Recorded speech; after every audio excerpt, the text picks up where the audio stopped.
నల్గొండ జిల్లాలో రైస్ మిల్లుల సమస్యలను అధిగమించేలా మహిళా సాధికారతకు బాట వేసే దిశగా మంత్రి కోమటిరెడ్డి వెంకటరెడ్డి కీలక ప్రకటన చేశారు. నల్గొండ నియోజకవర్గంలో 3 మండలాల్లో పైలట్ ప్రాజెక్టుగా మిల్లులను ఏర్పాటు చేస్తున్నట్లు తెలిపారు. ఈ మిల్లులకు ప్రభుత్వమే పూర్తి సహాయం అందిస్తుందని, మిల్లుల నిర్వహణ బాధ్యతలను స్వయం సహాయక సంఘాలకు అప్పగిస్తామన్నారు కోమటిరెడ్డి వెంకటరెడ్డి. ఈ మిల్లుల ద్వారా మహిళా సాధికారత పెరగడంతో పాటు ఉపాధి పెరుగుతుందని, రైతులకు కూడా మేలు కలుగుతుందని తెలిపారు. ప్యాడీ 2 పంటలకు రాను ఆ నల్గొండ జిల్లా రాష్ట్రంలోనే గత పోయిన సీజన్ 1,52,00,000 మెట్రిక్ టన్నుల ధాన్యం పండించింది. ఈసారి అంతకంటే పెరుగుతుంది. ప్రాజెక్టులు వచ్చినాయి. ఇవాళ ఏఎంఆర్ ప్రాజెక్ట్ లైనింగ్ చేసుకున్నాం. ఇంకా బ్రాహ్మణ ప్రాజెక్టు ప్రారంభమైంది.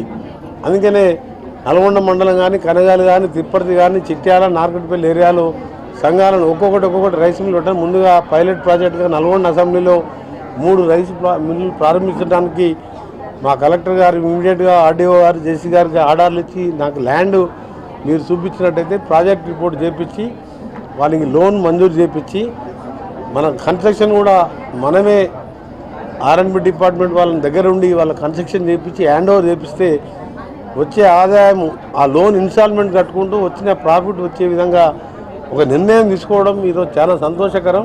5 లక్షలతోని కాన్స్టెన్సీకి 3,500 ఇండ్లు కూడా స్టార్ట్ చేయడం జరిగింది. రాష్ట్ర వ్యాప్తంగా 20 లక్షల ఇండ్లు కట్టించే కార్యక్రమం, మహాలక్ష్మి వ్రతం ఉచిత బస్సు కానీ, పేదవాళ్లకు సంబంధించిన 200 యూనిట్లు ఉచితం కానీ, ఇంకా ఎన్నో సంక్షేమ కార్యక్రమాలు చేస్తూ ముఖ్యంగా ఇవాళ ఆడవారికి ఆర్టీసీ బస్సులు ఇచ్చి వాళ్ళనే నడిపించుకొని ఆ ఆదాయం కూడా వాళ్ళనే తీసుకోవాలని, మళ్ళా ముఖ్యంగా పెట్రోల్ పంపులు అసలు ఏ రాష్ట్రంలో లేదు దేశంలో.